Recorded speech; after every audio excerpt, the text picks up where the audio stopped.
Este es el ejemplo número 34 del libro Java con Programar, décima edición. En este video, digamos, vamos a ver todo el capítulo 7 reunido, pero solamente observando aquellos ejemplos que nos agreguen algún conocimiento nuevo. Vamos a empezar este video con la clase IntArray, la cual se encuentra en la página 249 y que cuenta con un único método, que es el método main. Con este ejemplo vamos a hacer una pequeña introducción a lo que son los arreglos y vamos a declarar un arreglo de enteros, el cual va a almacenar todos estos números enteros concretamente, porque justamente declaramos que es un arreglo de enteros.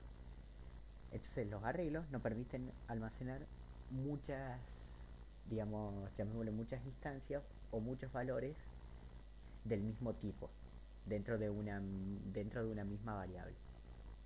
En este caso decidimos que sea una de enteros y lo que hacemos es decir que todos estos números son los que van a guardar el arreglo, y utilizando este bucle for vamos a mostrar cada uno de estos elementos. El for funciona de tal manera de que array concretamente podemos determinar cuál es su tamaño utilizando el nombre del arreglo .length.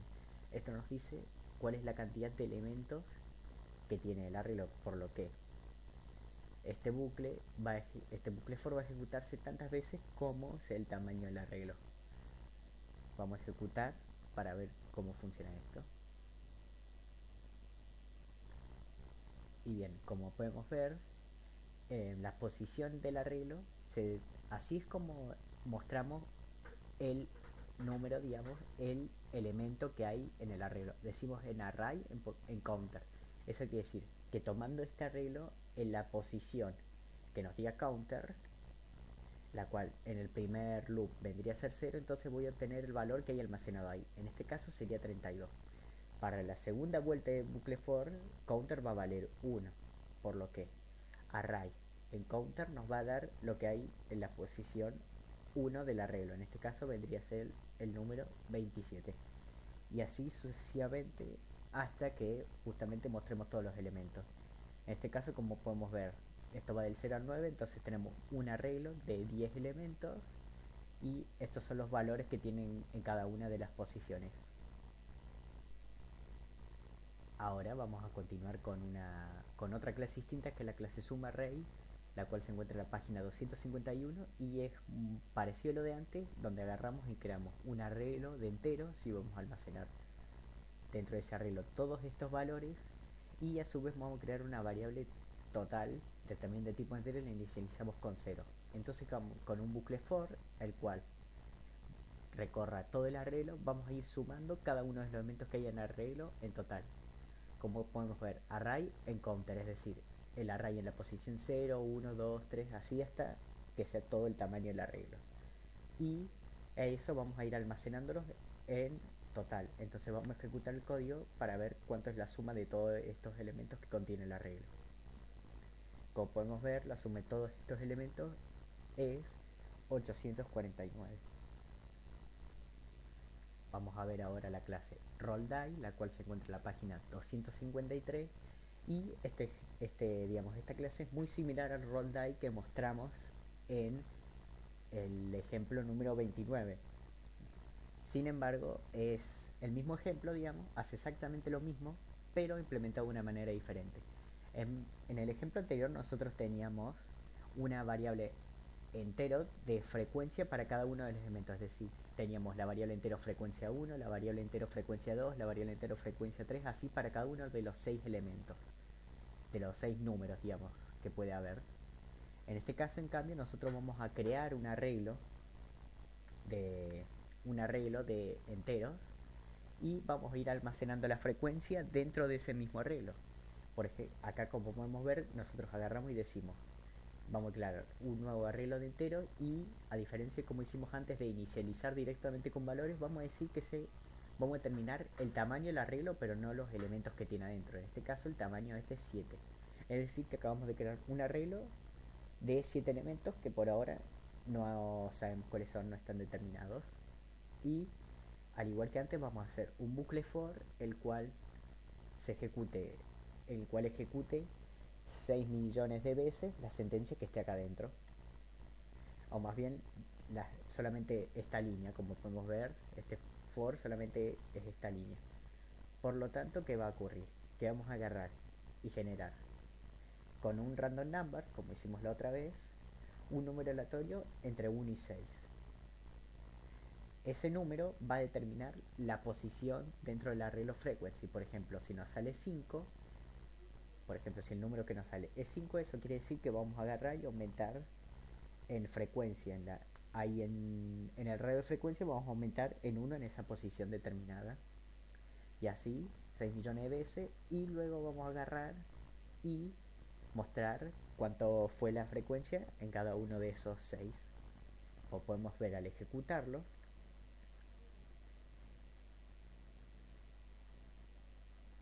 Lo que ocurre es que efectivamente nosotros vamos a ver desde el 1 hasta el 6 y nos dice cuántas veces el random number nos generó ese número determinado. Por ejemplo, el número 1 se ocurrió 1.887.000 veces. El número 2, 1.000.071. Y así sucesivamente. Ahora vamos a ver el ejemplo Student Pool presente en la página 254.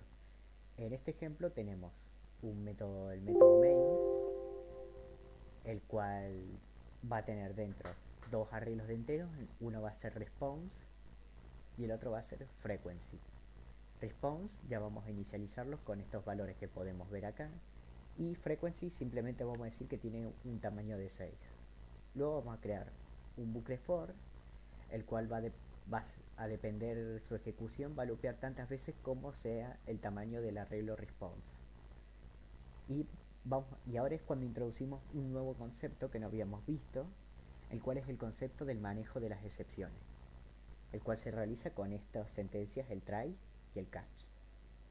¿Cómo funciona esto? Dentro de este bucle for, como podemos ver, lo que va a ocurrir: agarrar y sumar al arreglo de frecuencia lo que es el response en answer.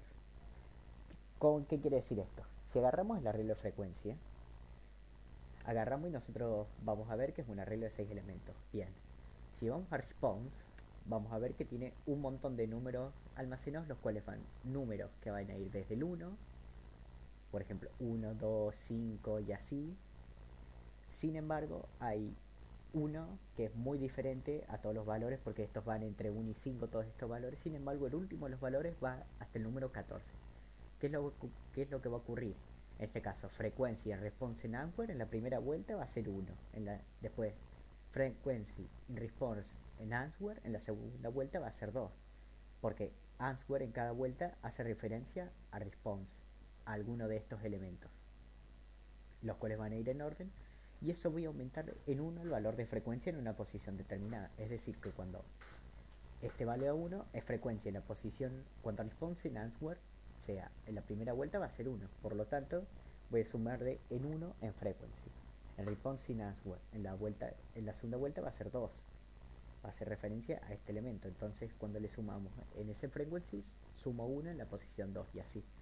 Sin embargo, cuando llego a la posición 14, como podemos ver, nosotros dijimos que frequency tiene un tamaño de 6, por lo que frequency no puedo sumarle 1 a frequency en 14 porque es algo que se sale fuera de su rango de valores. Por lo tanto, si nosotros lo hiciéramos esto sin el manejo de la excepción, nos lanzaría una excepción y se nos pararía el programa en ese momento.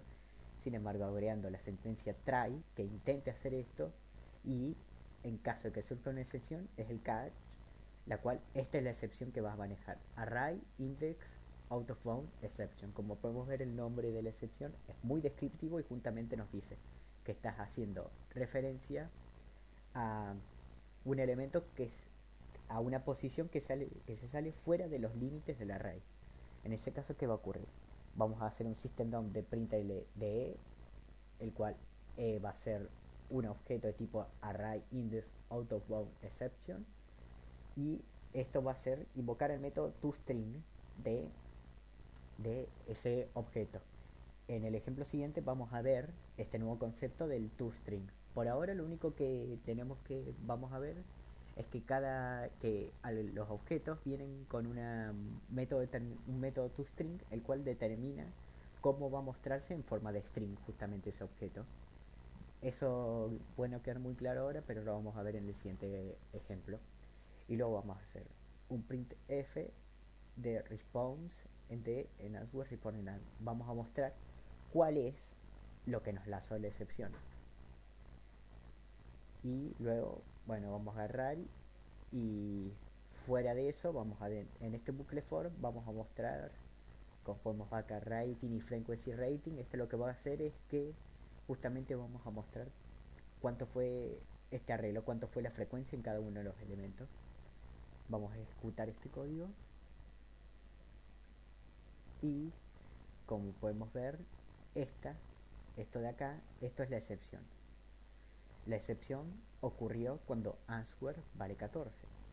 Efectivamente, como dijimos antes, cuando ocurre que este answer hace referencia a response en la posición 14, que es este de acá, o sea, en realidad, cuando este frequency hace referencia a la posición 14, eso tiene un error que sale fuera de los límites. Entonces, eso justamente va a tirarnos el error y si no estuviera el try catch, eso nos cortaría el programa, pero como nosotros hacemos este manejo de la excepción que determinamos acá, el programa puede continuar.